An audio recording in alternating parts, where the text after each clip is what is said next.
αυτές τις ώρες, αυτές τις μέρες, να δούμε το ξέφωρο της ανάπτυξης και κοινωνική δικαιοσύνη.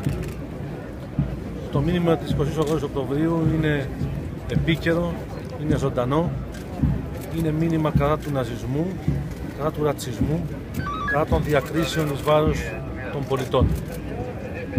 Είναι μήνυμα κατά του πολέμου και μήνυμα αλληλεγγύης στα θύματα του πολέμου, τόσο επίκαιρο τις μέρες μας, όπου κατά χιλιάδες οι πρόσφυγες χτυπούν την πόρτα της Ευρώπης χωρίς να βρίσκουν πάντοτε την αναγκαία προθυμία για την αντιμετώπιση των προβλημάτων τους. Η Ελλάδα κάνει ό,τι μπορεί, πιστή στην παράδοσή της, την παράδοση της φιλοξενίας και της δημοκρατίας, γνωρίζει από προσφυγιά και γνωρίζει να ανταποκρίνεται όταν η ιστορία το απαιτεί.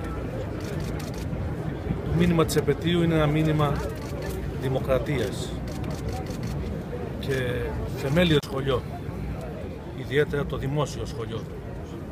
Οφείλουμε να το ενισχύσουμε και να το εμπιστευτούμε.